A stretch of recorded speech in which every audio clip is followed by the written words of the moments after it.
नमस्कार. संवाद प्रतिवाद या आमच्या विशेष कार्यक्रमामध्ये आपल्या सगळ्यांचं मनापासून स्वागत. आम्ही कोल्हापुरी जगात भारी असं आपण सहजपणे म्हणून जातो, पण कोणताही ओव्हर कॉन्फिडन्स न बाळगता सुद्धा ते खरं आहे. याचं कारण असं आहे की कोल्हापुरातील अनेक सुपुत्र इतक्या वेगवेगळ्या क्षेत्रामध्ये इतकं मोठं काम करत आहेत की आपल्याला माहीत पण नाही आहे की कोल्हापुरामध्ये असं काम करणारी माणसं आहेत. म्हणजे साहित्य, कला, क्रीडा, उद्योग जगत आणि संशोधन अशा अनेक क्षेत्रांमध्ये कोल्हापूरनं नावलौकिक मिळवलेलं आहे, स्वतःचं वेगळं असं एक अस्तित्व निर्माण केलेलं आहे. या पठडीमध्ये एका वेगळ्या क्षेत्रामध्ये मूळचे कोल्हापूरचे असलेले रोहन चौधरी यांचे काही लेख मी वेगवेगळ्या वर्तमानपत्रांमध्ये वाचले होते आणि मला असं वाटलं होतं की रोहन चौधरी या नावावरून हा एक खूप मोठा साधारणपणे 50-55 वर्षाचा माणूस असेल. आणि नंतर मला कळालं की रोहन चौधरी हे मूळचे कोल्हापूरचे आहेत आणि दिवाळीच्या निमित्तानं रोहन चौधरी कोल्हापुरात आहेत असं मला समजलं आणि मी त्यांना संपर्क साधला. मुळात हे रोहन चौधरी आहेत कोण? तर रोहन चौधरी आहेत आंतरराष्ट्रीय राजकारणाचे अभ्यासक आणि विश्लेषक. म्हणजे ज्याला आपण म्हणतो की एखाद्या देशाची फॉरेन पॉलिसी, म्हणजेच आपण ज्याला म्हणतो की परराष्ट्र धोरण काय असतं त्याच्याबद्दलचं विश्लेषण करायचं, त्याच्याबद्दल लिहायचं, यासाठी रोहन चौधरी यांची ओळख आहे आणि आजवर अनेक वर्तमानपत्रांमध्ये त्यांचे लेख प्रसिद्ध झालेले आहेत. आणि जेव्हा मी रोहन चौधरी यांना प्रत्यक्ष भेटलो तेव्हा मी अवाक झालो, कारण माझ्या मनामध्ये त्यांची जी काही एक संकल्पना होती, 50 ते 55 वर्षाचा एक अत्यंत अभ्यासू आणि अत्यंत पोक्त वयस्कर असा माणूस असेल, पण प्रत्यक्षामध्ये हा कोल्हापूरचा तरुण सुपुत्र आहे. आणि म्हणून मी आज आवर्जून आमच्या स्टुडिओमध्ये बोलवलेले आहेत रोहन चौधरी यांना. नमस्कार रोहन, आपलं स्वागत आहे. रोहन चौधरी सध्या कोलकात्याच्या Maulana Abdul Kalam Azad institute of Asian studies या संस्थेमध्ये फेलो रिसर्चर म्हणजे संशोधक म्हणून काम करत आहेत. अत्यंत वेगळं क्षेत्र आहे आणि मला त्यांच्याकडून जाणून घ्यायचं आहे, समजून घ्यायचं आहे की भारताची जी काही परराष्ट्र नीती आहे त्याचा दैनंदिन माणसांच्या आयुष्यावरती कसा परिणाम होत असतो, किंवा आता अमेरिकेमध्ये जो बायडन हे निवडून आलेले आहेत, ते आता राष्ट्राध्यक्ष होणार अमेरिकेचे, त्याचा भारतावरती काही परिणाम होणार आहे का, किंवा चीन आणखीन भारत यांच्यातील संबंध ताणले गेलेले आहेत, अशा परिस्थितीत पुढं काय होऊ शकेल, बायडेन यांच्या राष्ट्राध्यक्षपदाच्या नियुक्तीनंतर भारत आणि पाकिस्तान यांच्यामधले संबंध अधिक ताणतील का, अनेक मुद्दे आहेत. होतं काय, सर्वसामान्य माणसाला वाटत असतं की फॉरेन पॉलिसी किंवा परराष्ट्र धोरण याच्याशी आपला काही संबंध नाही, पण खरं तर या सगळ्या घटनांचा कळत न कळत प्रत्यक्ष अप्रत्यक्षरित्या आपल्या आयुष्यावरती परिणाम होत असतोच. कारण सरकार जे ध्येय धोरण घेतं, ज्या पॉलिसीज घेतं, त्याचे काही ना काही परिणाम आपल्या आयुष्यावर होतच असतात आणि मग त्याच्यानंतर आपल्याला जाणावं लागतं की अरे हे असं का झालं, तर या गोष्टीमुळे झालं. आणि म्हणून मला आज रोहन चौधरी यांच्याकडनं अनेक मुद्दे समजून घ्यायचेत, जाणून घ्यायचेत. आपलं स्वागत आहे. रोहन, तुम्ही मूळचे कोल्हापूरचे आहात. तुमचं शिक्षण कुठे झालं? राजाराम कॉलेजमध्ये माझं ग्रॅज्युएशन झालं. ओके. पॉलिटिकल सायन्समध्ये. आणि त्यानंतर मी पुण्यात गेलो. बरं. जिथे मी डिफेन्स अँड स्ट्रॅटेजिक स्टडीजमध्ये MA केलं. बरं. आणि नंतर मी गुजरातला गेलो. अच्छा. आणि गुजरातमध्ये मी MPhil PhD साठी ॲडमिशन घेतलेलं. PhD ला आपला विषय काय होता? PhD ला माझा जो विषय आहे तो प्रामुख्याने इंडिया चायना मॅरिटाईम रिलेशन्स आहे. म्हणजे भारत चीन यांच्यामध्ये सागरी संबंध कसे असावेत आणि त्याचा त्या दोघांच्यावर काही इम्पॅक्ट होतो, त्याचा परिणाम काय होतो याच्यावर होतो. बरं. आणि आता आपण कोलकात्यामध्ये हो. ज्या संस्थेत काम करताय तिथं तुम्ही संशोधक म्हणून काम करता, तिथला तुमचा कामाचं स्वरूप काय आहे? माझं बेसिकली कामाचं स्वरूप हा संशोधनात्मक आहे, परंतु आपल्याला भारत चीन यांच्या संबंधात कायम नकारात्मक बाबी समोर आणल्या जातात, युद्ध आणि युद्धच. परंतु आम्ही भारत आणि चीन यांच्यामध्ये सहकार्य होऊ शकतो अशा प्रकारचं संशोधन सध्या करत आहोत. आणि पुढच्या वर्षाच्या सुरुवातीपर्यंत. हा आशावाद आहे की त्याला काही बेस आहे? नाही, त्याला पूर्ण बेस आहे. बरं. आणि तो इतका फंडामेंटल बेस आहे की आपल्याला चर्चेच्या शेवटी लक्षात येईल की आपण जे बघतो भारत चीनच्या संदर्भात ते एक अंगानं बघतो. समुद्र आहे, जसं माझा विषयाचा समुद्र आहे तसे ते समुद्र इतपत डीप आहे की तेवढा आपण त्या रिलेशनला एकत्र करू शकतो. आपण तिथनंच चर्चेची सुरुवात करूया. कोरोनामुळे चीनकडे बघण्याचा संपूर्ण जगाचा दृष्टिकोन अधिक नकारात्मक झालेला आहे. मुळात चीन साम्राज्यवादी आहे आणि अशा वेळेला चीनची महत्त्वाकांक्षा अधिकाधिक राक्षसी बनत चाललेली आहे असं बोललं जाते. आणि म्हणूनच कोरोनासारखा मॅनमेड व्हायरस तयार करण्यात आला आणि तो संपूर्ण जगभर पसरवण्यात आला असा आरोप होतोय. या आरोपात कितपत तथ्य असं तुम्हाला वाटतं? आणि कोरोना नंतरच्या काळामध्ये आणि आत्ता जर आपण गलवान खोऱ्यातली एकूण परिस्थिती बघितली, लडाखमधली परिस्थिती बघितली, तर भारत आणि चीन यांच्या फौजा एकमेकांच्या समोर येऊन ठाकलेल्या आहेत. अत्यंत स्फोटक परिस्थिती आहे.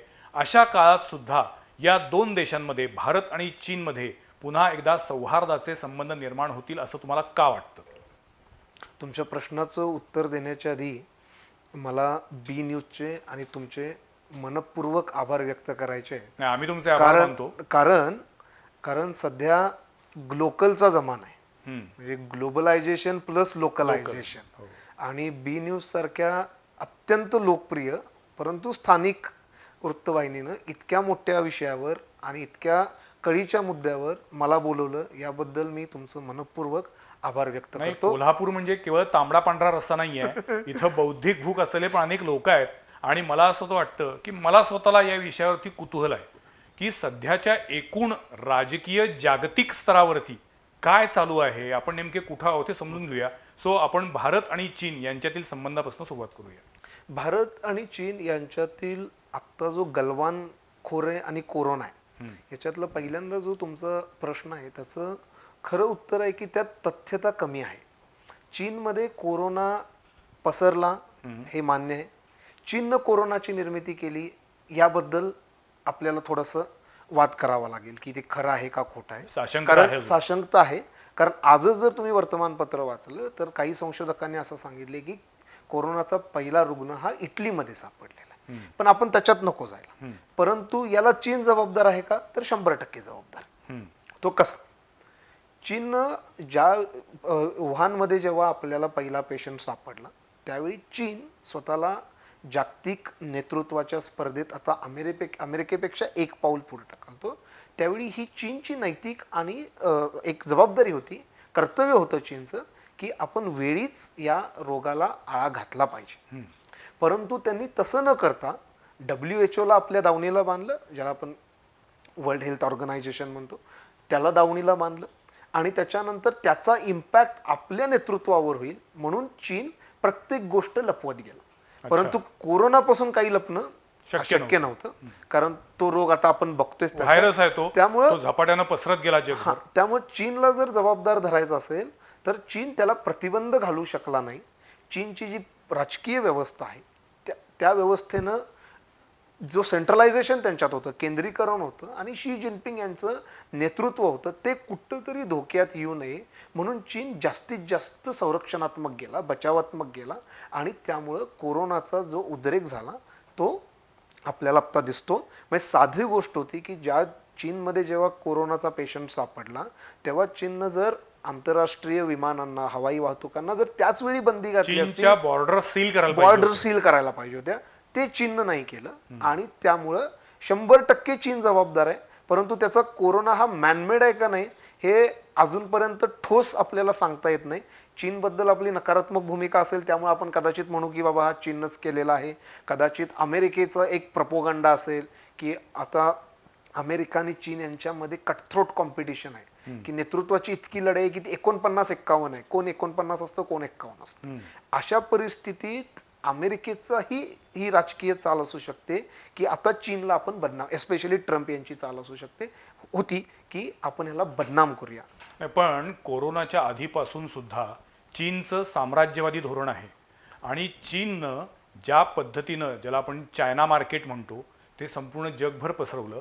म्हणजे एका बाजूला आर्थिक सत्ता मिळवायची आणि दुसरीकडं आपली राजकीय महत्वाकांक्षा वाढवत वेगवेगळ्या समूहांवरती, वेगवेगळ्या देशांवरती दबाव निर्माण करायचा, अशी त्यांची स्ट्रॅटेजी नाही आहे. ती स्ट्रॅटेजी आहे परंतु ती दबावात्मक आहे, ती परसेप्शनवर अवलंबून आहे. आपण थोडंसं उलट बघू. अमेरिकेनं काय केलं 17 वर्षात, अमेरिकेनं 70 वर्षात काय केलं. त्यामुळे चीन म्हणजे हे सगळीच राष्ट्र एक प्रकारे साम्राज्यवादी आहे आणि भारत मात्र अजूनही आपण सहिष्णू राष्ट्र आहोत आणि आपण अजूनही पूर्णपणे आपल्या राज्यघटनेच्या चौकटीमध्ये राहून आपण कारभार करतो. पण आंतरराष्ट्रीय स्तरावरती विचार करत असताना चीनच्या या राक्षसी महत्वाकांक्षेमुळं भारत आणि चीनमधले संबंध जे काही दुरावलेले आहेत, ताणले गेलेले आहेत, याला जबाबदार चीनच आहे ना. चीन 50% जबाबदार आहे, भारत 50% जबाबदार आहे. तो कशा अर्थानं मी तुम्हाला सांगतो, हे वादग्रस्त विधान तुम्हाला वाटेल, परंतु हे कशा अर्थानं मी सांगतो तुम्हाला. चीन साम्राज्यवादी धोरण आखतंय, आपण काय करतो? चीन आज जे साम्राज्यवादी धोरण आखतंय, आपण बचावात्मक धोरण घेतोय असं माझं म्हणणं आहे. एक्झॅक्टली. पण ते का करतो याचं कारण असं आहे की साधारणतः आपण थोडंसं मागं जाऊ. 1968 ते 2001 पर्यंत चीन काय करत होता? जे डेंग जिओपिंग त्यांचे प्रीमियर होते, यांनी संपूर्णतः आर्थिक, सामाजिक, राजकीय बाबींकडे लक्ष दिलं. प्रोडक्शन वाढवले त्यांचे, जे करता येईल मॅन्युफॅक्चरिंग, प्रोडक्शन इतक्या प्रमाणात वाढवले की त्यांनी बाहेर लक्षच द्यायचं बंद केलं. ठीक आहे. त्यामुळे त्यांच्या राजकीय व्यवस्थेबद्दल आपल्याला चर्चा करता येईल, परंतु एक देश म्हणून त्यांनी 68 म्हणजे तुम्ही विचार करा, माओ जातो, माओची ती सेंट्रलाइज सिस्टीम, म्हणजे आपल्याकडे जे काम नरसिंहरावांनी केलं ते काम त्यांनी 1968 साली केलं. ठीक आहे. त्याच्यानंतर त्यांनी सगळ्या गोष्टीत भर दिला. म्हणजे साधं छोटं उदाहरण आहे, शिपिंग इंडस्ट्री, जहाज बांधणी प्रकल्प ज्याला आपण म्हणतो. जपान आणि कोरिया 1-2 नंबर होते. कितीची गोष्ट आहे? 1990 सालची. आज किती आहे? 2020. म्हणजे साधारणतः 30 वर्षात जहाज बांधणी प्रकल्पामध्ये चीन 1 नंबर आहे. बरं, जहाज बांधणी प्रकल्पाचा फायदा आपल्याला माहिती आहे की 70% व्यापार हा समुद्रमार्गे होतो. म्हणजे उद्या जर आपल्याला समुद्रमार्गे व्यापार वाढवायचा असेल, त्यासाठी जहाज बांधणी जर आपल्याला करायची असेल, तर आपल्याला चीनकडनं जहाज बांधणी प्रकल्प, जहाज विकत घ्यावे लागतील. असे छोटे छोटे गोष्टी आहेत. वेपन्स इंडस्ट्रीकडे आपण नंतर येऊ. परंतु आपण काय करत होतो? 68 साली आपल्याकडं हरित क्रांती झाली, बरोबर आहे. आता आपण अन्नधान्यात स्वयंपूर्ण झालो. मोठा 47 नंतर एक होता. त्याच्यानंतर आपण राजकीय अव्यवस्था किंवा राजकीय, ज्याला पॉलिटिकल इन्स्टॅबिलिटी आपण म्हणतो, त्याच्याकडे गेलो. म्हणजे आपल्याकडे 71ला युद्ध झालं, 75ला अतिशय दुर्दैवी इमर्जन्सी झाली. त्याच्यानंतर तुम्ही बघा 89 पर्यंत आपण काहीच नव्हतो. परत 89 ते 2000 पर्यंत आपल्याकडं बाबरी मस्जिद हा महत्वाचा मुद्दा होता. धार्मिक असहिष्णुता हा आपल्याकडे महत्वाचा मुद्दा होता. त्यामुळं आपण आजही इतके अंतर्गतरित्या स्वतःकडे बघत आहोत, घेरलेलो आहोत, ज्याला संकुचित वृत्ती आपण घेतलेली आहे. त्यामुळं बाहेर जायला वेळच नाही. म्हणजे साधारणतः त्याला डिफेन्समध्ये एक स्ट्रॅटेजी आहे की if you want to prepare for war then be prepared in peace. त्यामुळं आता चीननं शांततेच्या काळात त्यांना जे काही त्यांच्या भात्यात अस्त्र घालायचे, आपण आत्मनिर्भर म्हणून जी योजना किंवा जी घोषणा आता करतोय ती त्यांनी 70च्या दशकामध्ये केली आणि चीनला स्वयंपूर्ण बनवलं. मॅन्युफॅक्चरिंग इंडस्ट्री वाढवली. टाचणीपासून, खेळण्यांपासून, औषधांपासून म्हणाल त्या प्रत्येक क्षेत्रामध्ये प्रचंड मोठं प्रोडक्शन सुरू केलं आणि संपूर्ण जगाच्या बाजारपेठेमध्ये चायनानं कब्जा मिळवला, दबदबा निर्माण केला. भले आपण म्हणत असू चायना मेड वस्तू टिकत नाहीत, पण तरी सुद्धा चायना मेड वस्तूंनी संपूर्ण बाजारपेठ व्यापून टाकली, हे आपण नाकारू शकत नाही.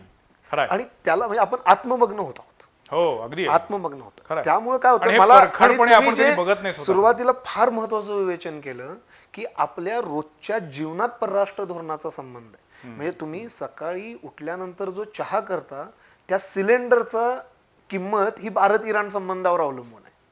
आणि त्याच दरम्यान तुम्ही बाहेर ऑफिसला जाताना जे गाडीला स्टार्टर मारून पेट्रोल तुमचं जातं, ते आपल्या गल्फ कंट्रीज बरोबर असलेल्या संबंधावर. बरोबर. आता मी दुसरा मुद्दा ऍड करतो की चुकीचं का बरोबर मला माहित नाही, पण 21व्या शतकात भारतात अजूनही आरक्षणावर आंदोलनं होतात. खरंय. आणि म्हणजे आपण आता आरक्षण आंदोलन चुकीचं का बरोबर नाही, पण त्या युवकाला, त्या युवतीला ते आंदोलन करावंसं वाटतं, कारण त्याला इथं संधी मिळत नाही. आणि आपण राष्ट्र म्हणून एक आहोत का, हा सर्वात महत्वाचा मुद्दा आहे. आणि माझ्या मते 1947 म्हणजे साधारणतः त्याच्या आधी जे 15-20 वर्ष स्वातंत्र्याची जी चळवळ चालू होती, त्याच्यानंतर राष्ट्र म्हणून एक आपण आजपर्यंत आलेलो नाहीये. त्यामुळे जर आपल्याला आपण अंतर्गतरित्या इतके प्रश्न आणि आपल्या आपल्यातच आपण भांडत गेलो की त्यामुळे आपल्याला देशाच्या उभारणीकडे किंवा देश स्वयंपूर्ण करण्याकडे म्हणावं तसं लक्षच देता आलेलं नाही. आपल्याकडे ह्युमन कॅपिटल म्हणजे आज तुम्हाला काय हवंय, आज अमेरिका बघा, आज भारतीय अमेरिकेत प्रचंड आहेत, मोठमोठ्या पदावर काम करतायत, उपाध्यक्ष आता निवडून आले आहेत. ही जी संधी अमेरिकन समाज देतो ती समाजात भारतात का मिळत नाही?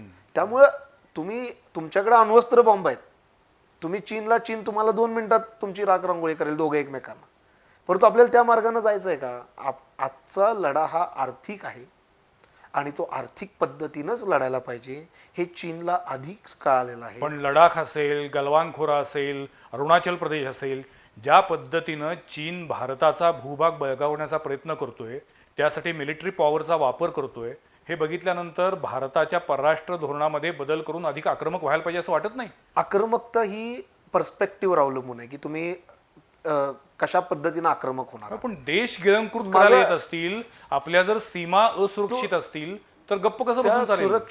त्या असुरक्षित 62 नंतर आहेत, परंतु मला इथल्या लष्करी व्यवस्थेवर पूर्ण भरोसा आहे, 100% पूर्ण विश्वास आहे नाही, म्हणून म्हणून तर तो 62 नंतर आता आहे. परंतु त्याचा वापर राजकारणासाठी किती करायचा हा महत्वाचा मुद्दा आहे. म्हणजे तुमची आत्मनिर्भर जी योजना आहे ती योजना चीनच्या पार्श्वभूमीवर आलेली आपल्याला दिसते. ती चीन शिवाय जर ती आली असती ना, आज साधा तुम्ही खेळण्यातला लॅपटॉप घ्यायला गेला तर तो चीनचा आहे. इथला युवक, इथलं समाज तो का बनवू शकत नाही हा प्रश्न आपण विचारणार आहोत का नाही? चायनानं, मी तुम्हाला जसं जहाज बांधणी प्रकल्पाचं उदाहरण दिलं तसं China one belt one road नावाचा एक प्रोजेक्टला तुम्ही वर्तमानपत्रात वाचला असेल. दोन्ही मार्गाने आहे तो. त्यातला जो पहिला आहे तो बीजिंग पासून युरोपपर्यंत रेल्वे आणि रोड मार्ग आहे वरून, म्हणजे मध्य आशियातून जाऊन पश्चिम आशियातून जाऊन. बर, हे करायचं धाडस कुठून येतं? कारण तुमचा बेस मजबूत पाहिजे. बरं, दुसरा रोड कुठून आहे?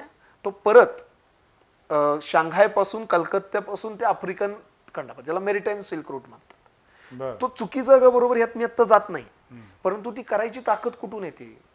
आपल्याला ती ताकद काय येत नाही? मी तुम्हाला साधं उदाहरण देतो. कॉम्पिटिशन लढा आहे, तो लढा दुर्दैवानं आपल्याला पुढचे 200 वर्ष लढायचा आहे, पण तो सैन्याच्या जीवावर आपण किती दिवस लढणार आहोत हा महत्वाचा मुद्दा आहे. म्हणजे आमच्यातली इंडस्ट्री अशी कधी होणार की बाबा ज्यावेळी चीन किंवा इतर जी राष्ट्र आहेत ती आपल्याकडे येतील आणि म्हणतील हा तुमचा माल आम्ही घेतो, तुम्ही सैन्यावर किती अवलंबून राहणार आहात?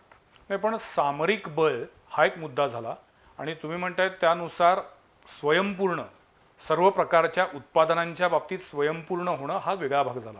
आपण आत्ता जे बोलतोय त्याच्यामध्ये चीन दोन्ही पद्धतीनं भारतावरती आक्रमण करतोय, म्हणजे व्यापारी दृष्ट्या पण आक्रमण करतोय, बाजारपेठेवर कब्जा मिळवण्याचा प्रयत्न करतोय, ॲट द सेम टाइम भारताचा भूभाग बळकावण्याचा पण प्रयत्न करतोय. आत्ता त्याच्या पुढच्या मुद्द्यावरती येऊया आपण. जेव्हा अमेरिकेच्या राष्ट्राध्यक्षपदाची निवडणूक झाली, ट्रम्प हरले आणि त्यानंतर आता जो बायडेन हे आता राष्ट्राध्यक्ष होत आहेत, या पार्श्वभूमीवरती भारत आणि चीन यांच्यातले संबंध अधिक ताणतील की निवळतील? हा मुद्दा फार महत्वाचा आहे. पण त्याच्या आधी एकच गोष्ट जी की मदत करायची भारताची जी पद्धत आहे ती प्रत्येक वेळेला मोस्ट ऑफ द टाइम ही तोंडी असते. फॉर एक्झाम्पल मॉलदीव्समध्ये चीन अख्खा पोर्ट बांधून देते, ज्याला बंदर म्हणतो आपण, आणि आपण तिथं काय केलं, त्यांना क्रिकेट स्टेडियम भेटली. क्रिकेट स्टेडियमच्या उभारणीत आपण त्यांना उभारायचा प्रयत्न करतो. ही जी मदत आहे ना, मग तुम्ही जी स्ट्रॅटेजिक म्हणताय पण म्हणजे मग ही भारताची परराष्ट्र नीती चुकतीये?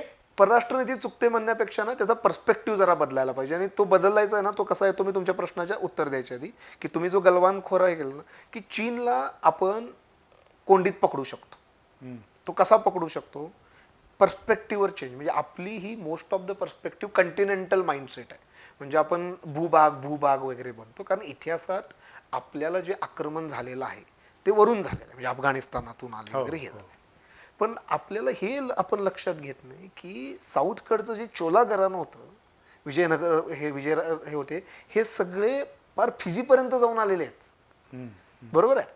आता मजा बघा तुम्ही, 2003ला चीनचे जे प्रीमियर होते त्यांनी मलाका डिलेमा नावाचा शब्द काढला. म्हणजे तुम्ही जर मलाकाचं नकाशा बघितला तर तो एवढा असा चंचू प्रवेश आहे सिंगापूरच्या इथं.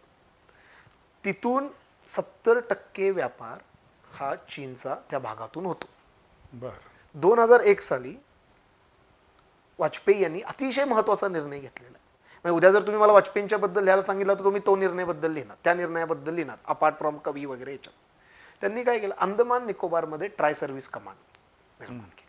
त्यामुळं तुम्ही जर कंटिनेंटलचा जर मेरिटाईम पर्स्पेक्टिव्हनं जर विचार केला तर चीन तिथं अडचणीत येतो. तो नुसता सामरिकदृष्ट्या अडचणीत येत नाही, तो आर्थिकदृष्ट्या अडचणीत येतो. आणि जर तुम्ही चीनचा नकाशा बघितला तर त्यांना कम्प्लीट फिरून ईस्ट चायना सी वगैरे असं न्यूझीलंडकडून यावं लागतं. अच्छा, त्यामुळं मुद्दा काय आहे की ही मुत्सद्दीगिरी म्हणायला ही पाहिजे. मुत्सद्दीगिरी. आणि आता ते दुर्दैव काय बघा की त्याचं तुम्ही जे आक्रमक धोरणाचा जो मला मुद्दा केला, ज्या नेव्ही ही स्त्रीसारखी असते असं मी काय म्हणतो, ती बरं. एकाच वेळी 2 कुटुंबाला शिक्षित करते. म्हणजे एक स्त्री शिकली की ती 2 कुटुंबांना, असं आपल्याकडे म्हण आहे. हो. नेव्ही तुम्हाला आर्थिक फायदा पण देते आणि स्ट्रॅटेजिक ॲडव्हान्टेज पण देते.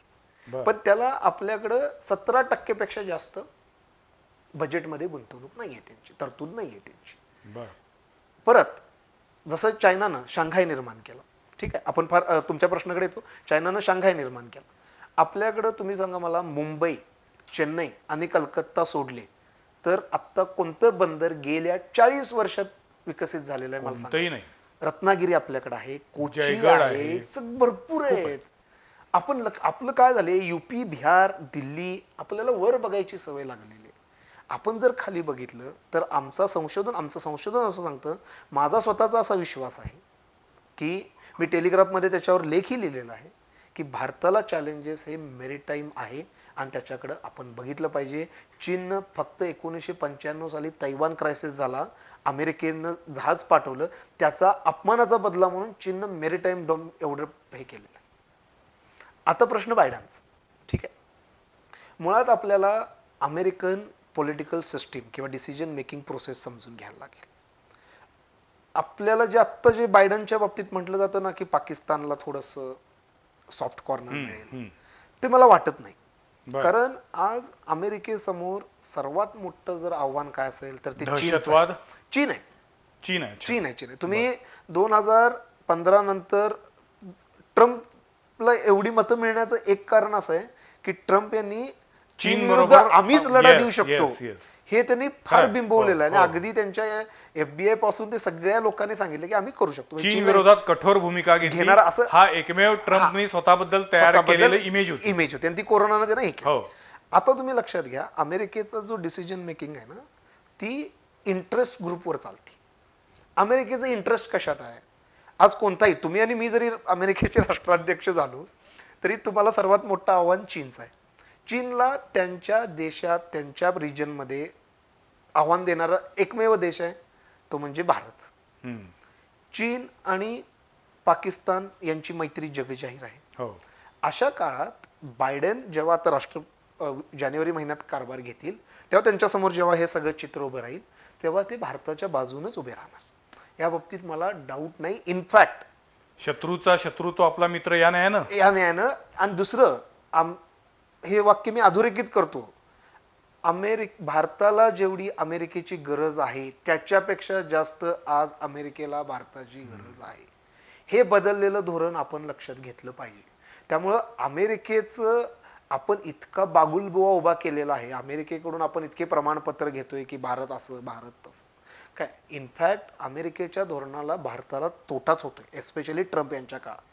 आणि म्हणून तुम्ही जर स्टॅटिस्टिक्स बघितलं तर भारतीय लोकांनी ट्रम्पच्या विरोधात मतदान दिलेलं आहे. कारण आता मुद्दा असा आहे, ही त्याचा भारतावर काय परिणाम होणार हा तुमचा जर प्रश्न असेल तर त्याच्यात फार इंटरेस्टिंग मुद्दा आहे. आज जागतिक राजकारण कशावर आहे? 2 देशांवर, 2 देशातला संघर्ष आहे. इकडे चीन आहे, इकडे अमेरिका आहे. चीनच्या बद्दल नकारात्मक भूमिका सगळ्या देशासमोर आलेली आहे आणि कोरोनामुळे वाढलेली. आणि आमच्यासारख्या लोकांना फार दुःख होतं जेव्हा चीन अशी भूमिका घेतो. म्हणजे मी जर चीनचा पॉलिटिकल ॲडवायझर असेल शी जिनपिंग यांचा, तर मी त्यांना सांगेल की तुम्ही अमेरिकेबरोबर लढा पण भारताबरोबर लढू नका. कारण या देशात जगातली लोकसंख्या 37% जी आहे ती तुमची आमची आहे. भारत आणि आपल्या समोरचे जे प्रश्न आहेत ते शहरीकरण आहेत, स्थलांतर आहेत. त्यामुळे मला फार वाईट वाटलं ज्यावेळी गलवान वगैरे झालं त्यावेळी. परंतु आता चीनबद्दल नकारात्मक आहे. अमेरिका ही जागतिक नेतृत्व करायला उत्सुक नाही आहे असं कुठेतरी आपल्याला दिसतं. म्हणजे परत एकदा WHO मधनं अंग काढून घेणं, इराण आणि अमेरिका न्यूक्लिअर करारामधनं अंग काढून घेणं, ट्रम्पच्या काळात, मी ट्रम्प या व्यक्तीविषयी बोल. त्यामुळं आता आंतरराष्ट्रीय राजकारणात पोकळी झालेली आहे नेतृत्वाची. आणि भारताची जी मूल्य आहेत, लोकशाही मूल्य किंवा भारताचा जो उदारमतवाद मगाशी तुम्ही जो ही जी सगळी मूल्य आहेत ना, त्याची आज जगाला गरज आहे. दहशत, आता तुम्ही बघा ना, गेले 70 वर्ष इतक्या विविधता या देशात आहे, तरी हा देश राजकीय दृष्ट्या इतका स्ट्रॉंग राहिला, लोकशाही इथली स्ट्रॉंग राहिली. आज तुम्ही अफगाणिस्तानात गेला, सिरिया, लिबिया, इजिप्त, इथं जर तुम्ही गेला तर तुमच्या लक्षात येईल की भारताबद्दल त्यांना प्रचंड आकर्षण आहे, अपेक्षा आहे. हो. इनफॅक्ट आसियान जे आहे 10 देशांचं, सिंगापूर, मलेशिया वगैरे, या लोकांना चीन विरुद्ध जर आम्हाला विश्वासार्ह साथ कोण देऊ शकत असेल तर त्यांची अपेक्षा भारताकडून आहे आणि त्यांना गॅरंटी आहे की भारत देऊ शकेल. पण आशियनमध्ये भारत नाही आहे, आसियानमध्ये भारत नाहीये, पण त्यांनी भारताला आसियान प्लसचे डिफेन्स म्हणजे आपणच त्याच्यामध्ये सहभागी व्हायला आपण नकार सहभागी दिलेला व्हायला आहे. पाहिजे. आपण सहभागी, पण आता ते 90 नंतर परिस्थिती बदललेली आहे. आता आपण ईस्ट एशियन फोरमचे मेंबर आहोत. आशियन प्लस डिफेन्स मिनिस्टरची जी कॉन्फरन्स असते त्याचे आपण मेंबर आहोत. इनफॅक्ट तुम्ही फार इंटरेस्टिंग मुद्दा काढला. आमचं असं मत आहे की भारतानं आता साऊथ एशियन आयडेंटिटीज बंद करावी, कारण म्यानमार आपल्या शेजारी देश आहे. त्यामुळे आपण आशियन ही आयडेंटिटी खरं म्हणजे लावून घ्यायला हरकत नाही. त्यानिमित्तानं त्याची चर्चा व्हायला पाहिजे खरं म्हणजे. पण त्याला पुन्हा लोकल रेफरन्सेस अनेक आहेत. लोकल रेफरन्सेस अनेक आहेत. परंतु हा जो हे जे मुद्दा आहे ना, माझं काय मत आहे की बायडनना आता जास्त गरज आहे, कारण ट्रम्पनी 4 वर्षात अमेरिकेची होती नव्हती ती सगळी अब्रू वेशीला टांगलेली आहे. असं तुम्ही मानता? हो हो हो, प्रश्नच नाही. अब्रू वेशीला टांगलेली आहे. आता त्यांच्यासमोर 2 चॅलेंजेस आहेत. एक, चीनला आव्हान द्यायचं किंवा चीनचं जे आव्हान आहे ते परतून लावायचं, आणि त्याच वेळेला अंतर्गतरित्या जी अमेरिकन मूल्य ज्याला म्हणतो, व्हॅल्यूज ज्याला म्हणतो, त्याच्याबद्दल ते फार ऑब्सेसिव्ह असतात. म्हणजे अमेरिका एक वेळ अमेरिकन उपाशी मेले तर चालेल, पण अमेरिकेचा झेंडा हा जगावर कायम फडकला पाहिजे. पण ट्रम्प आणखीन मोदी यांचे जे काही रिलेशन, संवाद, काही आपण जे काही म्हणू ते जसं काही होतं, किंवा भारत आणि अमेरिका यांच्यामधलं त्यावेळेचं जे काही नातं होतं ते नातं आता बायडेन आल्यानंतर कायम राहील, बिघडेल, सुधारेल, काय वाटते? मोदी आणि बायडेन यांच्यामध्ये कितपत पुन्हा संवाद राहू शकेल? अमेरिकन डिप्लोमॅट आणि अमेरिकन पॉलिटिशियनना फार भारी असतात, फार मजा असते त्यांची. काय तुम्ही जर हाच प्रश्न जर मला 10 वर्षापूर्वी विचारला असता ना की ट्रम्प आणि ओबामा यांचे कसे निर्णय, ते त्यांना करायचं जमते. मला असं वाटतं की कदाचित बायडन त्यांचा पहिला ऑफिशियल दौरा भारत करतील, बर, भारताला व्हिजिट देतील. तुम्ही हे म्हणजे खूप आशावादी म्हणून नाही बोलताय नाही, की? मी अमेरिकन पॉलिटिकल प्रोसेस आणि डिसिजन मेकिंग जी मेकॅनिझम आहे ना त्यावर आधारित अभ्यासावर बोलतो. कारण मी अजूनही सांगतोय, अमेरिका ही आपल्यासारखं इमोशनल नाहीये. हा, अमेरिका इंटरेस्ट बघते.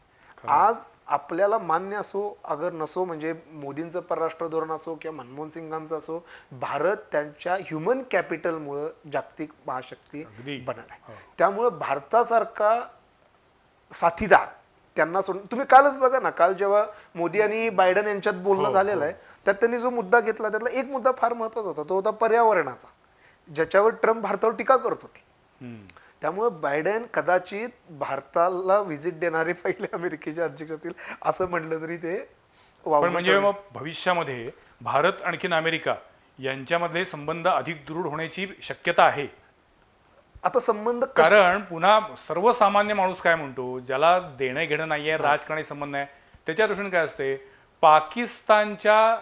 जर पाकिस्तानची नांगी मोडायची असेल तर अमेरिकेनं भारताला सपोर्ट केला पाहिजे, असं अगदी आपली कोल्हापुरी स्टाईल कट्ट्यावरचा म्हणतात.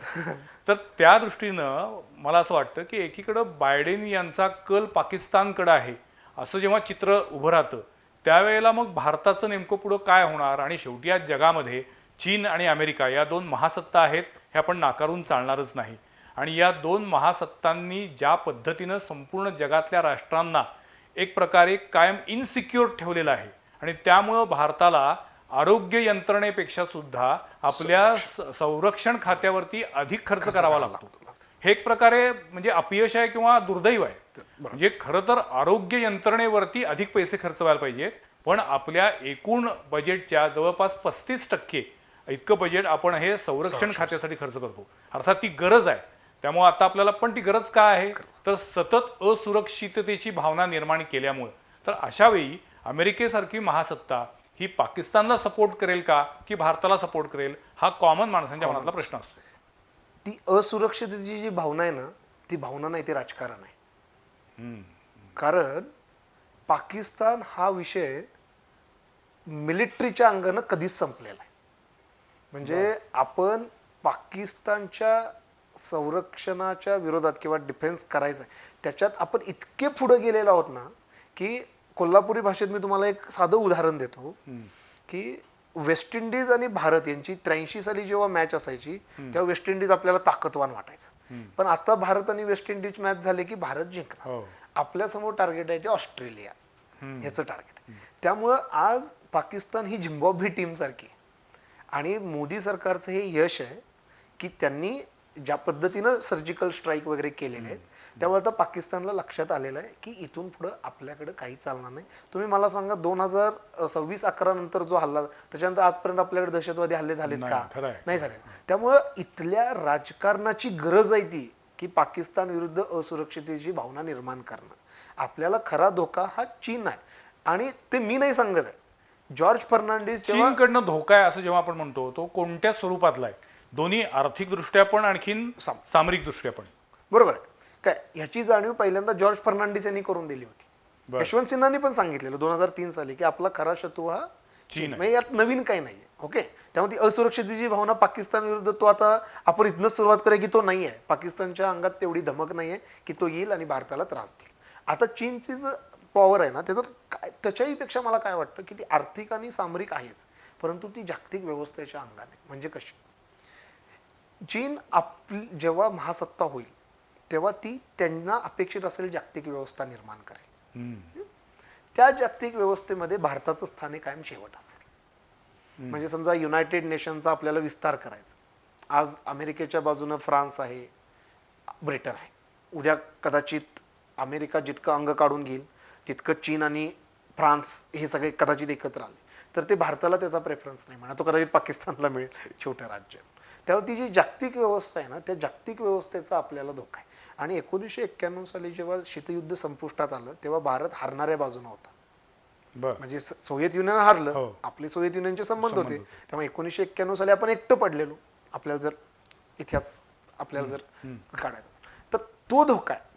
आणि तो धोका जर व्हायचा नसेल तर भारताला चीनला रोखावं लागेल. माझ्या दृष्टीने तो धोका फार महत्वाचा आहे. सामरिक मला इतका धोका रोखायचा असेल तर मग आपण जसं अन्नधान्याच्या बाबतीत स्वयंपूर्ण होण्याचा प्रयत्न केला तसंच आपण सगळ्या मॅन्युफॅक्चरिंगच्या बाबतीत स्वयंपूर्ण होण्याचा प्रयत्न केला पाहिजे.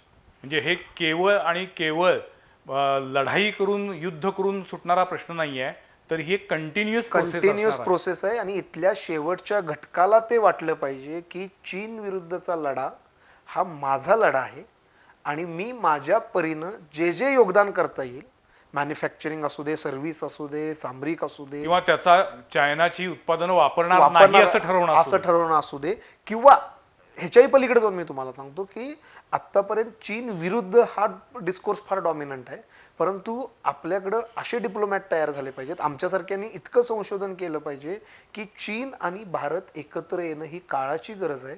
कारण आत्ता आपल्याला जो सगळा प्रॉब्लेम आहे तो अमेरिकन पुरस्कृत व्यवस्थेचा आहे आणि आपण अमेरिकेच्या लेन्समधनं जागतिक राजकारणाकडे बघतो. हे योगायोग नाही.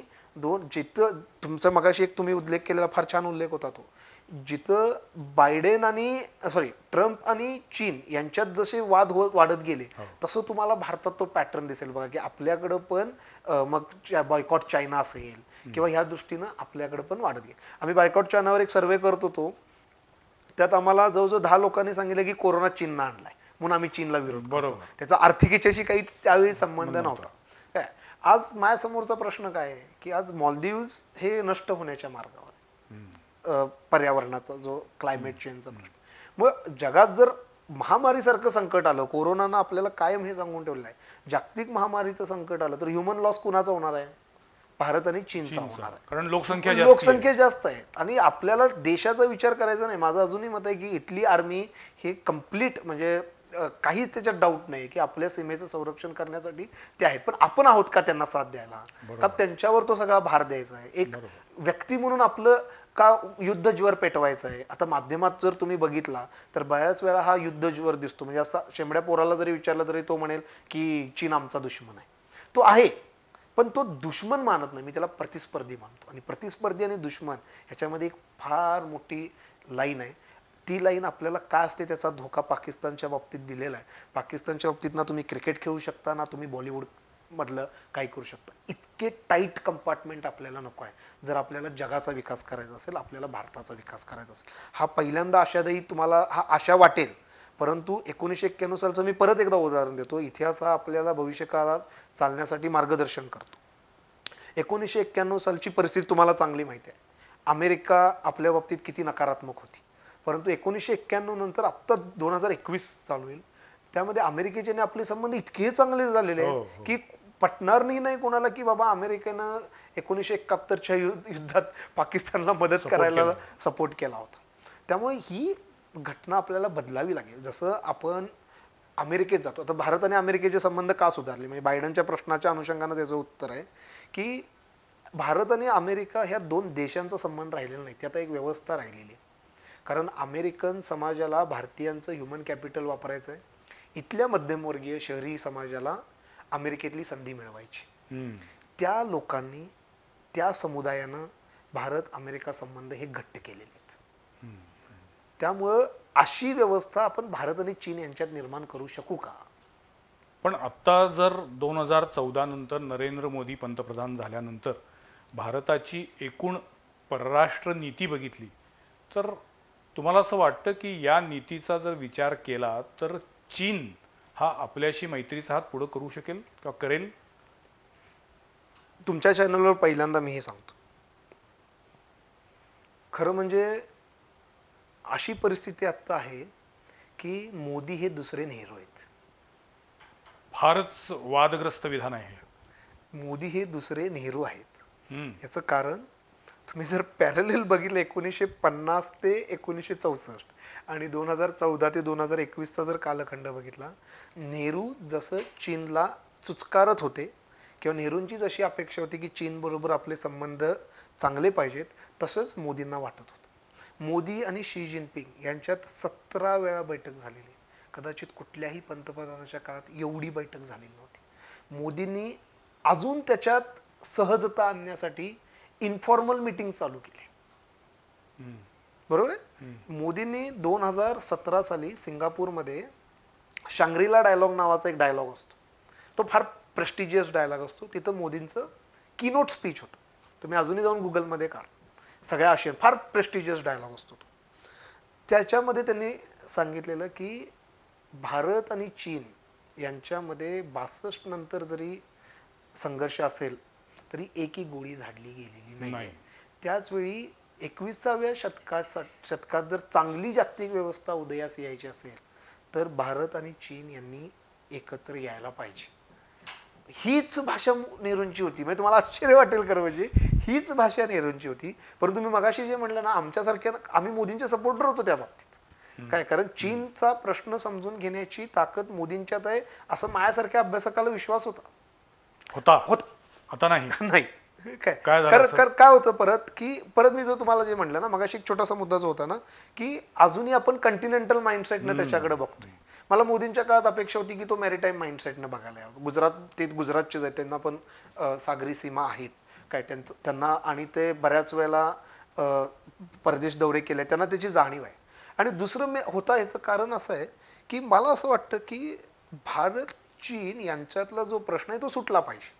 तो जर सुटायला पाहिजे असेल तर राजकीय मॅन्डेट ज्याला म्हणतो, पॉलिटिकल मॅन्डेट, ते परत नेहरूंनंतर फक्त मोदींना मिळालेलं आहे. त्या अर्थात ते मॅन्डेट तुम्ही म्हणाल राजीव गांधींना मिळालेलं, राजीव गांधींनी केलं. राजीव गांधी हे नेहरूंनंतर चीनला देणारे पहिले पंतप्रधान, त्यांनी तो पॅराडाईम शिफ्ट ज्याला आम्ही म्हणतो तो केला. आता मुद्दा असा आहे की इतकं मोठं राजकीय मॅन्डेट, लोकप्रियता, प्रशासनावर वर्चस्व, हे सगळं असून जी भूमिका बाबा काय गिव्ह अँड टेक काय असेल, बसा आणि आपण तो सीमा प्रश्न सोडूया, ही नाही. पण त्याला समजा चीनकडनं हवा तसा प्रतिसाद मिळत नसेल तर काय करायचं? नाही, तीच तर आपल्या डिप्लोमॅटचे हे ना. कारण आता चीनचा इतिहास तुम्हाला सांगतो, चीन इतिहासाच्या बाबतीत फार ऑब्सेसिव्ह असतं, जसं आपण धर्माच्या बाबतीत असतो. काय 1950-60च्या दरम्यान आय थिंक यांच्या काळात, माओ जेडॉंगच्या काळात चीननं आपल्याला एक प्रपोजल दिलेलं की तुम्ही हा भाग घेऊया, आपण हा भाग घेऊया आणि हे करूया. त्याला आपण नकार दिला. परत डेंग जॉपिंगनं तेच प्रपोजल दिलेलं, थोडंसं वाईडर पर्स्पेक्टिव्ह. आणि चीनमधल्या लोकांचं असं मत आहे, अभ्यासकांचं असं मत आहे की ते आमचं प्रामाणिक प्रयत्न होता, आम्ही टेबलावर बसायला तयार होतो, भारतानं दोन्ही वेळा नकार दिला. तेव्हा आता त्यांना त्या टेबलावर आणणं जर मोदी आणू शकले तर तो पहिला तर विजय असेल. तो माझ्या दृष्टीनं खूप मोठा असणार आहे. म्हणजे आणि हे फक्त मोदीच करू शकतात. मी परत एकदा अंडरलाईन करतो, कारण त्यांना ज्या पद्धतीनं राजकीय पॉलिटिकल मॅन्डेट मिळालेला आहे, असा लोकप्रिय नेता माझ्या मते नेहरू आणि इंदिरा गांधी पण नाही, त्यांच्या नंतरच्या काळात त्या थोड्याशा एवढा मोठा लोकप्रिय असणार, तर बऱ्याच अपेक्षा आहेत आपल्याला त्यांच्याकडून. आणि दुसरं एक त्यांच्या परराष्ट्र धोरणातला जो मला थोडासा खटकणारा मुद्दा जो आहे, तो इथल्या बहुसंख्य लोकांची अशी अपेक्षा असते की चीनला विरोध म्हणजे अमेरिका. त्याच्याऐवजी जास्तीत जास्त आशियन कंट्रीज बरोबर जर त्यांनी टायअप केला आणि त्यांनी जर जास्तीत जास्त केलं, तर शेवटी सगळे एक मिळून एकत्र आले. फिलिपिन्स आहे, इंडोनेशिया आहे, सिंगापूर आहे, ह्या सगळ्या लोकांनी जर एकत्र येऊन भारत आणि ह्या सगळ्यांनी जर प्रयत्न केला, तर चीनला आपण कदाचित त्या टेबलावरही आणू शकतो, कदाचित चीनला आपण मागं जायलाही भाग पाडू शकतो. आणि जो परत एकदा जो मुद्दा आहे, तो बरंच आपण अंतर्गत राजकारणात लक्ष घातलेलं आहे. कोणाच्या परराष्ट्र धोरण भारताचं जे आहे हां. ते भारतातल्या ह्या आत्ताच्या सरकारनं बरंच अंतर्गत धोरणात जास्त लक्ष दिलेलं आहे. म्हणजे साधा कुठलेही मुद्दे घ्या, त्याला त्यांनी नॅशनल मुद्दे बनवलेले आहेत. ओके. आणि त्या मानानं परराष्ट्र धोरण म्हणजे कसं, ज्याला आपण डिकोटमी म्हणतो ना, किंवा ज्याला आपण कॉन्ट्राडिक्शन म्हणतो, ते कसं आहे बघा. एकीकडं मोदींनी परराष्ट्र धोरण हा लोकांच्या विचारांचा विषय बनवला. म्हणजे त्यांचे जे दौरे होते, त्यामुळं आमचं काम सोपं झालं. आम्ही काय करतो असं जेव्हा विचारतात, तेव्हा आम्ही मोदींच्या परराष्ट्र धोरणाचा अभ्यास करतो. पण दुसऱ्या वेळेला धोरणात्मकरित्या जास्तीत जास्त लक्ष दिले. मग आर्टिकल 370 असू दे, किंवा CAA असू दे, किंवा NRC असू दे, ह्या गोष्टी टाळता येत असं मी म्हणत नाही, परंतु त्याचा जो नॅशनल डिस्कोर्स निर्माण केला गेला, तो कुठे टाळता आला असता तर तो थोडा बरा झाला असता. कारण मोदी 2024 नंतर आपल्याला काय होईल माहीत नाही, परंतु या 8 जे वर्ष, जी मोदींना जे 10 वर्ष मिळालेत, या 10 वर्षात यातले जर काही मुद्दे जर कायमस्वरूपी निकाली निघाले, तर आपल्याला फार चांगलं भवितव्य आणि फार चांगली भविष्य असेल असं मला वाटतं. भारत आणि पाकिस्तान यांच्यातील जे ताणलेले संबंध आहेत, ते दिवसेंदिवस अधिकाधिक ताणत चाललेले आहेत. अशा वेळेला तुम्हाला असं वाटतं का की मगाशी तुम्ही म्हटलात की पाकिस्तान आणि भारत यांच्यातलं जे काही आपलं मिलिटरी पॉवर आहे, त्याचा विचार केला तर पाकिस्तान आपल्या खिसगंटीत नाही किंवा आपल्या पासंगालाही पुरणार नाही, पण तरीसुद्धा सतत आपल्या बॉर्डरवरती काही ना काहीतरी एक ज्वलंत बॉम्ब ठेवल्यासारखं, म्हणजे पाकिस्तानचं शेजारचं आपलं हे राष्ट्र आहे. अशा वेळेला भारताला जर शांतता हवी असेल, तर भारत आणि पाकिस्तानमधले संबंध सुधारतील का, की युद्ध हा शेवटचा पर्याय असेल? फार महत्त्वाचा प्रश्न आहे. आणि यासाठी कारण कॉमन माणूस काय म्हणतोय, एकदाच युद्ध होऊन जाऊ दे, संपवून टाका विषय. मी काही कुठला फार मोठा विचारवंत नाही आहे, फार मोठा अभ्यासक नाही, मी कॉमन माणसाच्या दृष्टिकोनातून या विषयाकडे बघतोय. आणि त्यावेळी माझ्या मनातले प्रश्न जे आहेत ते प्रत्येक माणसाच्या मनात असू शकतील. तो जो मुद्दा असतो की पाकिस्तानचा विषय एकदा संपून टाकूया, एकदा होऊ दे युद्ध, या पारची भूमिका घेऊया, पण युद्ध परवडणार आहे का? एक्झॅक्टली, फार फार महत्त्वाचा प्रश्न आहे. मी परत एकदा सांगतो की हा भारत पाकिस्तानचा जो प्रश्न आहे, तो सामरिकपेक्षा इथल्या राजकारणांच्या पोटं भरण्याचा प्रश्न फार चालू आहे. याचं मी तुम्हाला कारण सांगतो. आपण परत अमेरिकेकडे वळू. म्हणजे एखाद्या डिप्लोमसी कशी करावी. अमेरिकेनं व्हिएतनाम, क्युबा, नॉर्थ कोरिया, ट्रम्पसारख्या माणसानं नॉर्थ कोरिया, उत्तर कोरियाबरोबर यांच्याबरोबर चर्चा कायम ओपन ठेवलेल्या आहेत. कधीच त्यांनी एवढी दुश्मनी, म्हणजे व्हिएतनाममध्ये तर अमेरिकेचा सर्वात मोठा प्रभाव झालेला, त्या राष्ट्राशी परत बोलणी चालू करणं. क्युबामध्ये ओबामा यांनी जपानला भेट दिली, हिरोशिमा नागासाकीमध्ये. किती डेअरिंग लागतं ना त्याला. माझं म्हणणं आहे, इथले राजकारणी जे शासन करते ते इतके संकुचित काय, तुम्हाला संवादाशिवाय कोणताही मार्ग नाही आहे. पण जेव्हा मोदी पाकिस्तानच्या दौऱ्यावर जातात, तेव्हा या भारतातल्या अन्य राजकीय पक्षांकडून टीका टिप्पणी होती. मी त्या मुद्द्यावर होतो. 2007 साली शर्म अल शेख इथं पाकिस्तानचे पंतप्रधान आणि भारताचे पंतप्रधान यांची भेट झाली.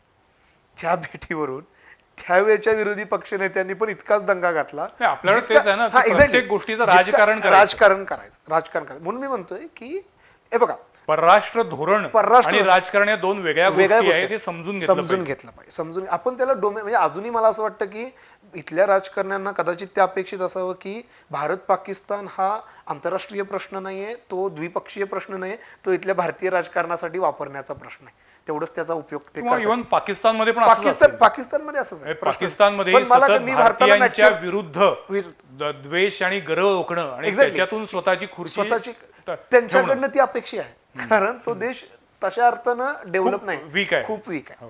आणि मला असं वाटतं की संवादात जेव्हा तुम्ही बसता ना तेव्हा आपल्याकडे बरेचसे मुद्दे असतात. म्हणजे इव्हन दहशतवादी लढ्यात आत्ता जे आपल्याला यश मिळालेलं आहे, हाफिज सईदना टेररिस्ट, लष्कर ए तोयबाला टेररिस्ट ऑर्गनायझेशन, कारण कसाबच्या बाबतीत जो काही न्यायालयीन लढाई आपण लढलेली आहे ते सगळे डॉक्युमेंट समोर होते.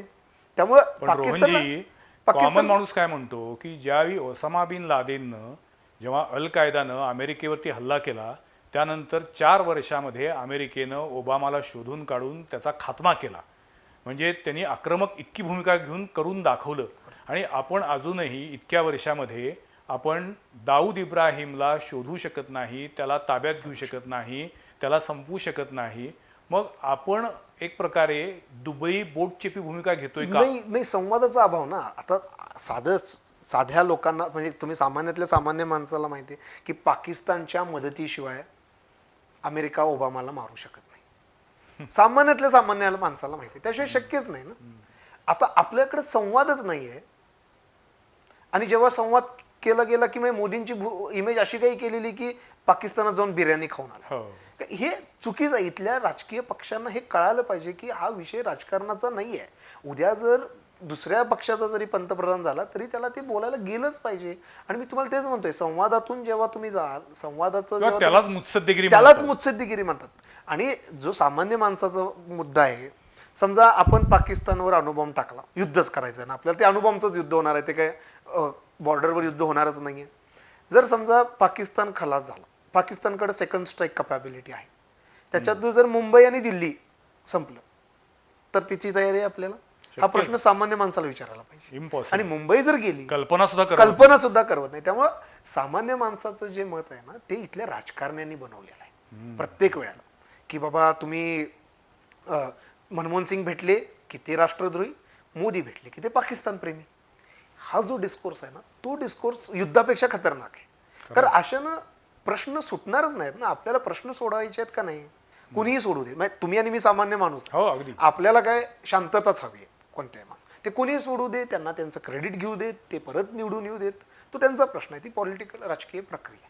मुद्दा इथं एवढाच आहे की ही जी संकुचित भूमिका आहे आणि ह्या प्रादेशिक पक्षांची, शिवसेनासारख्या ह्या पक्षांची जी प्रादेशिक संकुचित भूमिका आहे, त्या संकुचित भूमिकेनं त्यांना आपण बाहेर काढायला. संकुचित म्हणता येत नाही, ती त्यावेळीची गरज असते. म्हणजे शिवसेना प्रमुख बाळासाहेब ठाकरेंनी उठाव लुंगी बजाव पुंगी हे ज्यावेळी सुरू केलं त्यावेळी मराठी माणसाला महाराष्ट्रामध्ये स्थानच नव्हतं. ठाकरेंनी त्यावेळेला जी कणखर भूमिका घेतली त्यामुळं महाराष्ट्रामध्ये, मुंबईमध्ये मराठी माणूस जिवंत राहिला, हे नाकारू शकत नाही. ती केवळ अस्मिता नव्हती तर ती गरज होती. त्यामुळं शेवटी प्रादेशिक स्तरावरच्या अशा भूमिका या पॉलिटिकल अँगलनं न बघता ती त्यावेळीची गरज म्हणून बघितलं गेलं पाहिजे. आपण शिवसेनेला धोरण आखायचंच नाहीये केंद्रात जाऊन. त्यांना काय जाते तशी भूमिका. तुम्ही तुमची जी तामिळांच्या बाबतीत जी भूमिका होती, साऊथच्या बाबतीत, त्यांना इथं धोरण आखायचं होतं. कधीतरी ते राज्यात येतील, कधीतरी ते करतील, ते धोरण आखायचं होतं. त्यांना तिथं कुठं काय करायचं आहे? त्यांचा काय त्यांच्या 10-15 खासदारांच्या जीवावर ते करणार काय आहेत? त्यांना त्याचं राजकारणाचा वेगळ्या वादाला तोंड तिकडे जायला नको आपण.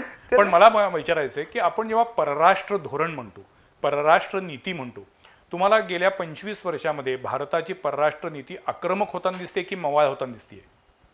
मला ती थोडीशी वाट चुकलेली दिसते. याचं कारण असं आहे, आता आक्रमकता मी त्यात जात नाही, चूक बरोबर आक्रमक वगैरे, मी त्याला प्रक्रिया म्हणून बघतो. की मला अजूनही असं वाटतं की आपल्याला ॲडजेक्टिव्स किंवा प्रमाणपत्र अमेरिकेकडून मिळवायची सवय लागलेली. मी वारंवार ते सांगतोय. माझी अशी भूमिका आहे की आपण जेव्हा शीतयुद्धाच्या काळात जी नॉन अलाइनमेंट मुवमेंट आपली होती, त्या मुवमेंटमध्ये ती मुवमेंट चूक बरोबर आत्ता आहे का नाही त्याचं चर्चा न करता त्यात एक नेतृत्वाचा दर्प होता की आम्ही या जगातल्या समस्यांकडे आम्ही एक भूमिका आहे आमची, मग ती वसाहतवादी विरोधी असू दे, वर्णद्वेषी विरोधी. आज गेल्या 25 वर्षात ती भूमिका कुठेतरी लोप पावली असं मला वाटतं. आज जगभरात इतके मोठे प्रॉब्लेम्स आहेत. म्हणजे साधं उदाहरण घेऊ आपण, म्हणजे परत ते मोदींच्या परराष्ट्र धोरणात येतं किंवा मनमोहन सिंगांच्या परराष्ट्र धोरणात येतं की आपण पहिला मनमोहन सिंगांचं बघू.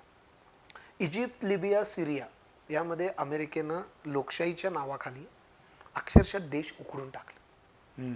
तालिबान असू दे, अल कायदा असू दे, इसिस असू दे, ही कुणाची निर्मिती आहे? ते चुकतील, त्यांचा काही प्रश्न नाही, पण ह्या व्यवस्थेनं त्यांना निर्माण केलं.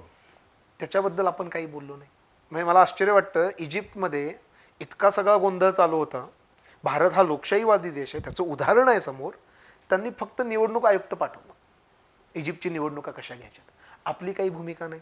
बरं, मनमोहन सिंगांच्या बाबतीत थोडं समजू शकतो, बऱ्याच लोकांचं सरकार होतं. आता मोदींच्या काळात कोरियाचा प्रश्न आला, अमेरिका नॉर्थ कोरियाला, इराण अमेरिकेचा प्रश्न आला, इथल्या जागतिक दहशतवादाचा प्रश्न आला. जी एक मोठी भूमिका पाहिजे की बाबा आम्ही तुमची मध्यस्थ करू, अझरबैजान त्याच्यामध्ये जर आपण काहीच केलेलं नाही. मला काय वाटतं माहिती आहे का, की भारत ही स्वतःची आयडेंटिटी विसरत चाललेला आहे. या देशातली लोकशाही, या देशातला आपण अलिप्ततावादी राष्ट्र आहोत. आता अलिप्ततावाद कदाचित त्या अर्थानं टाकून द्यावा लागेल आपल्याला. म्हणजे आम्ही त्याला काय म्हणतो, नॉन अलाइनमेंट नाही, ओमनी अलाइनमेंट पाहिजे असं आम्ही त्याला म्हणतो. म्हणजे आता तुमच्याकडे सगळेच अलाइनमेंट्स पाहिजे. म्हणजे आता UN मध्ये फॉर एक्झाम्पल आजही तुम्हाला सांगतो, ब्राझील, दक्षिण आफ्रिका यासारखी असंख्य राष्ट्र जे आहेत, जी आपल्या बरोबरची आहेत, त्यांचं नेतृत्व करण्याचं. आपण कशाला अमेरिका आणि चीनमध्ये त्यांच्यामध्ये पडायचं, अशी प्रचंड. म्हणजे मी अजूनही सांगतो, आशियानमधली जी 10 राष्ट्र आहेत ती इतकी पॉवरफुल आहेत की ती 79 पासून एकत्र आहेत. म्हणजे युरोपियन युनियन 1990च्या दशकात झालं, आता ब्रिटन त्यातून बाहेर पडते. म्हणजे युरोप जगाला शिकवतं कोऑपरेटिव्ह सिक्युरिटी, कलेक्टिव्ह सिक्युरिटी, हे आशियन पहिल्यापासून करतायत. अशी बरीचशी राष्ट्र आहेत, त्यांचं नेतृत्व भारतानं करावं. आपण अमेरिकेच्या अतिशय प्रेमात पडलोय किंवा त्यांच्या प्रभावाखाली इतक्या प्रभावाखाली आहोत ना, त्याची मला गरज वाटत नाहीये. आणि ते बदलायला पाहिजे. मला इथल्या मीडियाचंही आश्चर्य वाटतं. म्हणजे तुम्ही जर बघा तर आता म्यानमारची इलेक्शन झाली, त्याच्यामध्ये त्या अँग सान सू की निवडून आले, ठीक आहे, त्याच्याबद्दल आपल्याला चर्चा नाही, पण फक्त अमेरिकेच्या निवडणुकीबद्दल आपल्याकडे चर्चा आहे. हा जो प्रभाव आहे ना, तो प्रभाव कमी झाला पाहिजे. अतिरेकी आकर्षण आहे, ते आकर्षण कमी झालं पाहिजे. कारण त्याच्यामुळे काय होतं की जो मेन इश्यू आहे, तुम्ही बघा ना, ट्रम्प यांनी प्रेसिडेन्शियल डिबेटमध्ये भारत कोरोनाचे आकडे लपवते असा आरोप केलेला आहे. तो आरोपबद्दल काहीच आपलं हे नाहीये.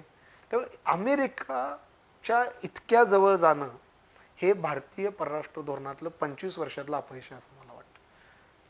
अमेरिकेला आज तेवढीच गरज होती जेवढी भारताला गरज होती. आज माझं स्टेटमेंट बदललेलं आहे. अमेरिकेला भारताला जेवढी गरज आहे त्याच्यापेक्षा अमेरिकेला जास्त गरज आहे, मी वारंवार सांगतो. हो, पण बायडेन आता राष्ट्राध्यक्ष जेव्हा होतील तेव्हा पाकिस्तानला अधिक चेव येईल का? पाकिस्तानला चेव येणार नाही. याचं कारण एकतर आता पाकिस्तानचं जे अंतर्गत परिस्थिती आहे, ती परिस्थिती अंतर्गत यादवी सुरू आहे. आर्थिक परिस्थिती फार कोलमडलेली आहे. परंतु तो चेव बायडन आल्यामुळे येणार नाही, तो ऑलरेडी आहे. कारण अजून एक आपल्याला महत्त्वाचा बदल इथं सर लक्षात घेतला पाहिजे की परत एकदा तुम्हाला वाटेल की हे स्टेटमेंट थोडंसं वेगळ्या पद्धतीचं आहे, परंतु पाकिस्तान अमेरिकेचं ऐकायचं बंद झालेलं आहे. पाकिस्तान आता पूर्णपणे चीनच्या प्रभावाखाली आहे. त्याचं साधं तुम्हाला उदाहरण सांगतो. अमेरिका पाकिस्तानला पैशाच्या स्वरूपात मदत द्यायची. पाकिस्तानातले आर्मी ही सरंजामशाही आर्मी, तिथला निम्मा पैसा त्यांच्याच खिशात जायचा. चीननं ते मॉडेल बदललं. चीननं काय केलं, साधं उदाहरण, ग्वादर जिल्हा आहे. ग्वादर जिल्हा हा दुष्काळग्रस्त जिल्हा होता. ते बंदरच आहे, त्याला सॅलिनेशन प्रोसेस म्हणतात, म्हणजे खारट पाणी पिण्यायोग्य करणं. चीननं ती टेक्नॉलॉजी उभं केली आणि ग्वादर जिल्हा दुष्काळ मुक्त केला. आता पाकिस्तानमधला जिल्हा दुष्काळ मुक्त केला. आता तो ग्वादर मधला जो सामान्य माणूस आहे तो चीनच्या प्रेमात असणार. एक्झॅक्टली. त्यामुळं बायडन आल्यानंतर पाकिस्तान भारत याच्यात काही फरक पडणार नाही. जर पाकिस्तानचं तोंड उघडायचं असेल तर चीनचं नाक दाबावं लागणार आहे काय. कारण मी बऱ्याच वेळा सांगतो की आता अमेरिका पाकिस्तान हे पण आपण थोडंसं आता बदललं पाहिजे. आता चीन पाकिस्तान हा तो एक मुद्दा झाला, म्हणजे शस्त्रास्त्राचा मुद्दा आहेच त्या प्रभाव त्यांचा चीनचा इतका मोठा आता पाकिस्तानवर आहे की आता सध्या त्यांची बोलणी चालू आहे. बायडनच्या बाबतीत तुम्ही म्हटला ना की ते का होणार नाहीचं अजून एक कारण होतं. 2008ला भारत अमेरिका अणुकरार झाला. तो करार व्हावा यासाठी बायडेननी ओबामांचं मतपरिवर्तन केलं.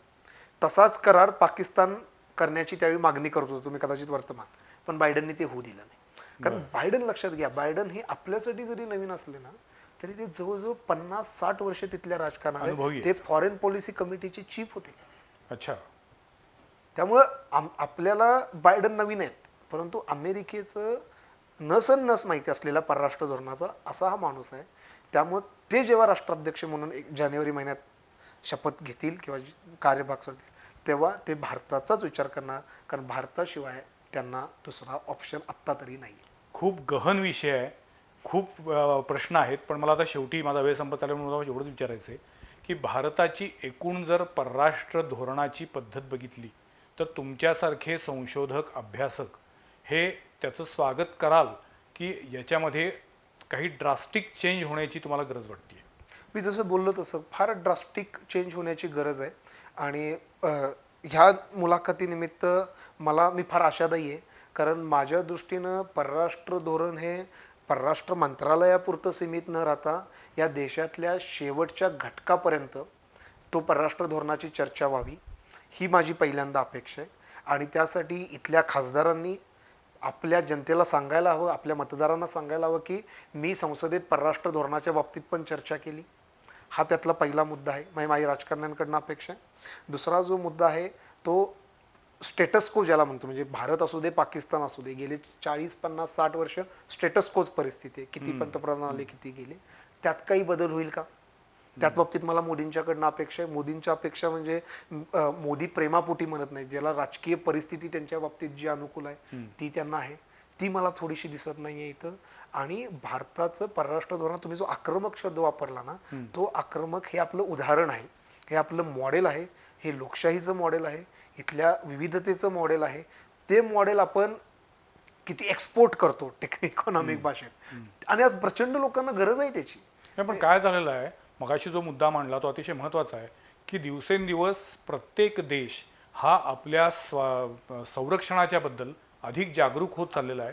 आणि त्यामुळं त्या देशाचा बराचसा पैसा हा फक्त आणि फक्त संरक्षण विषयक सामुग्री खरेदी करण्यासाठीच होतोय, आणि त्यामुळे बाकीच्या विकास कामांवरती परिणाम होतो. भारत अमेरिका संबंधाचा हा एक परिणाम. अमेरिकातले एक 20 घराणे आहेत, त्यांचं सगळं राजकारण हे त्या शस्त्रसामुग्रीवर आणि उत्पादनावर चालतं. ऑब्व्हियसली ते गिराईक शोधणारच आहेत की कोण कुठं काय मिळतं काय नाही, त्याला काउंटर. तोच म्हणतो, भारत अमेरिका संबंध फक्त 2 देशापुरतं नाही, तरी ही तिथली व्यवस्था इकडे ती आलेली आहे. त्यामुळे आपल्याला त्यांच्या चष्म्यातून बघायची सवय लागलेली आहे. पण आता चीनवरती फोकस करायचा असेल तर चीनबरोबर चांगले संबंध जोडायचे, निर्माण करायचे म्हटलं तरी चीनचा जो विस्तारवाद आहे ते ज्या पद्धतीनं त्यांची महत्त्वाकांक्षा आहे, सर्व बाजूनं घेरायचं अशी त्यांची जी एक नीती आहे, ती बघितल्यानंतर भारताला सतत एका बाजूला पाकिस्तानसारखा एक निखार आहे आणि दुसरीकडे आता चीनसारखा आणखीन एक स्फोटक शत्रू तयार झालेला आहे ना. पण त्याला ऑप्शन पण आहेत ना. जसं चीन आपल्याला घेराव घालू शकतो, तसं आता चीन बघा, व्हिएतनाम, फिलिपिन्स, थायलंड यांचे त्यांचे वाद आहेतच. साऊथ चायना सी मध्ये तुम्हाला प्रत्येक वेळेला काय असतं, म्हणजे ग्लास आपलं जे लहानपणी होतं ते दोन्ही माने. भारत आणि चीन यांच्यात जो समस्या आहे त्याला मी कुठेही नाकारत नाही, परंतु तो किती दिवस ठेवणार आणि त्याला ऑप्शन काय, त्याला अल्टरनेटिव्ह काय, ते अल्टरनेटिव्ह आपले राज्यकर्ते देणार आहेत. कारण हा माझ्यासमोरचा प्रश्न आहे आणि तो अवेलेबल 2 प्रकार आहेत. जसं मी तुम्हाला सांगितलं, वेड्याच्या बाबतीत सांगितलं की फिलिपिन्स वगैरे आहेत. दुसरं तुम्ही कंटिनेंटलचं मॅरीटाईम, आपल्याला संपूर्ण समुद्र रिकाम आहे, आपण का विचार करत नाही त्याचा. अतिशय महत्त्वाचा मला सातत्यानं असं वाटतं की समुद्री सुरक्षा किंवा समुद्री व्यापार वाढवून त्याच्यातून सुद्धा आपण सुपर पॉवर बनू शकतो. हो, ॲब्सोल्युटली बनू शकतो. आणि शेवटचा मुद्दा, आश्चर्य वाटेल तुम्हाला, ब्रिटन आणि अमेरिका हे जे 2 देश महासत्ता आहेत ते समुद्री मार्गाच्या भरोशावर आणि जीवावरच होते. कारण जागतिकीकरण हे जे आहे म्हणजे व्यापार, ते फक्त समुद्री मार्गेच असतो. बरोबर. तिथं आपण जितकं लक्ष देऊ तितकं आपल्याला, सुदैवानं भारताला एवढी मोठी किनारपट्टी मिळालेली आहे. ॲब्सोल्युटली. तामिळनाडू आहे आपल्याकडं. सगळे म्हणजे माझं असं मत आहे की आता पुणे आणि बेंगलोर हे गेल्या 10-20 वर्षातले वाढलेले शहर आहेत.